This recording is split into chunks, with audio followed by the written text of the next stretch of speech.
So what I'm going to do is, Di, I'm going to hand over to you. I'll let the tech wizards behind the scene, I'm going to mute myself, and then we'll have an opportunity when Di's finished to ask a couple of questions and see if we can find out a bit more.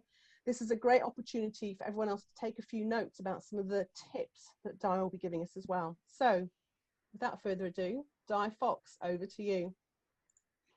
Thank you very much, Liz, and I feel very honoured. I didn't know I was going to be introduced as an admired local coach, so that's lovely, thank you. Yes, I teach Pilates as a group, but I also work with cancer patients on a one-to-one basis, so that could be Pilates, or that could be something more like an adapted circuits class. I started delivering online because most of my participants are vulnerable either through age or health condition or both. So even before lockdown, it became apparent that they weren't going to be comfortable coming out into public. And similarly, while lockdown was eased, they still wouldn't be necessarily comfortable going out. So it kind of made sense. And plus, as I used to work in IT, there was sort of no excuses in terms of getting to grips with the tech. I have to say I wasn't in a technical role though. I did a getting started with Zoom session online. I'm a member of various sort of interest Facebook groups, and the Pilates group, there was a lady there who'd already started doing sessions, so I just went and got a half-hour idea on some of the basics. I then trialled sessions on Zoom and on Teams. At the time, because this was back in March, Zoom was a much better experience from a user point of view, so from a participant point of view, and also from a technical point of view, getting set up. I believe that Teams have now made some changes in response, but we've stuck with Zoom because that seems to work.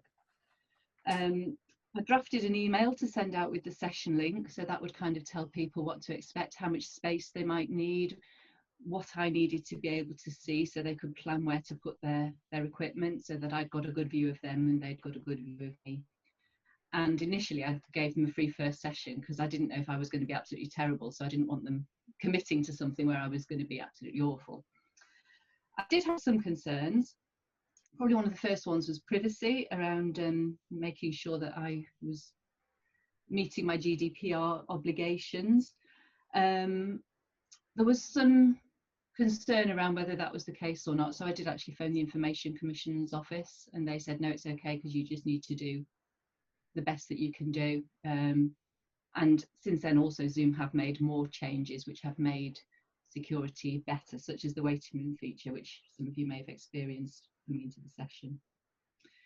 I was concerned about technical issues, both mine and my participants, because most of them are of a particular age.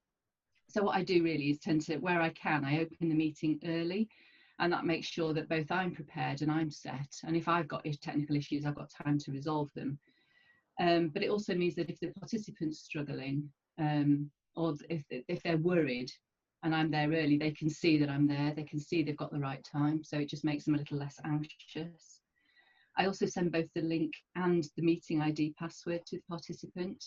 Some people prefer logging in with the link, some people will then set up to do it with the meeting ID and the password, so I don't make any assumptions.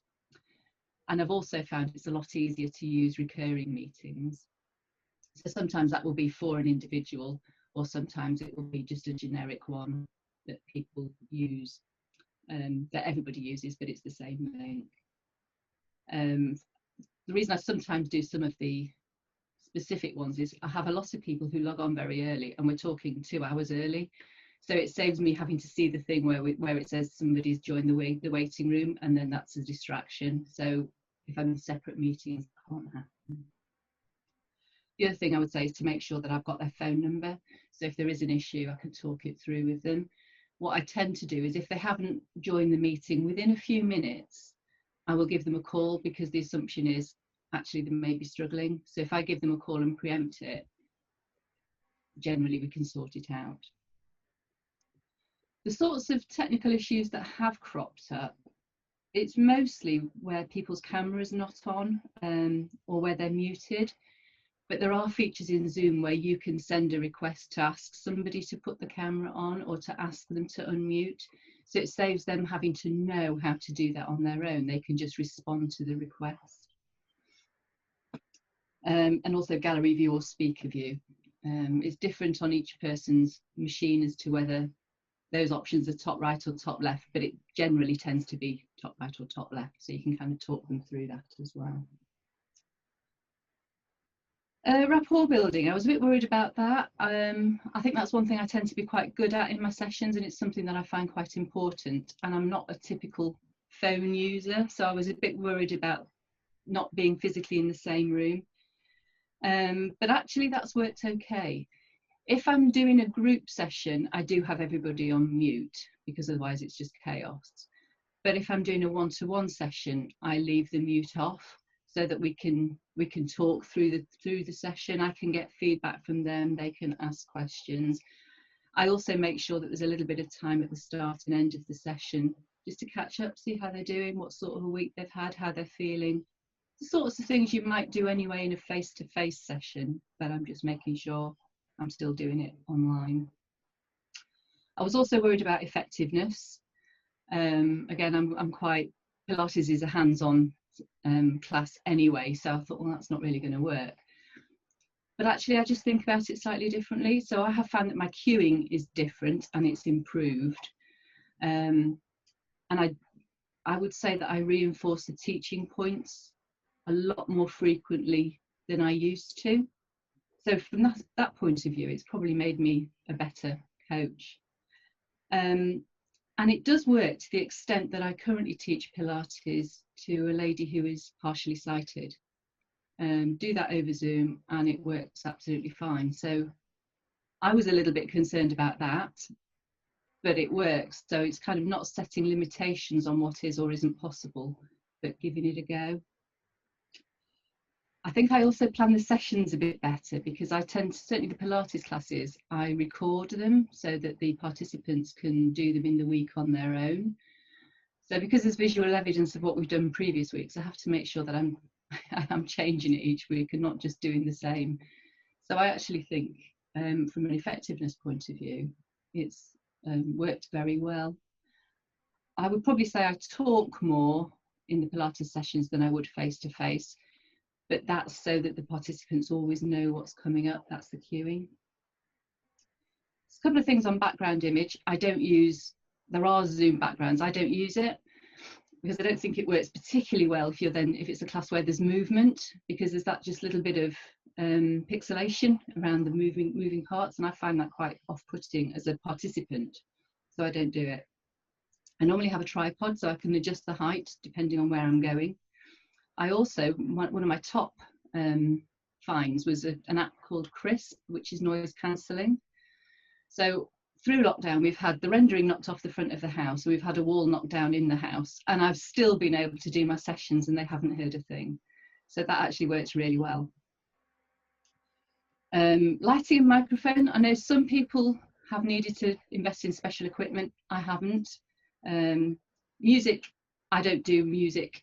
My classes aren't choreographed, so I haven't needed to use music, and if my participants want to listen to it, they can do it on their side. My top tips, I suppose, first one would be prepared, and that's in terms of the content of what I'm going to deliver, making sure that everything is powered up, has enough power, or you're charging, that I've tidied the room and the rabbit isn't about to go walking across the floor, and that I have the individual's contact details. Second one would be to use the available security features. So use the waiting room, use the passwords, use mute, use all those things that are available to you. And the third one would be to work on the cueing so that they don't have to keep looking at you, keep checking what you're doing. So they know what's coming up, and that's that kind of level of trust and confidence in what's going on. And then I'd kind of leave you with a point of, it won't always be perfect, but don't fret about it.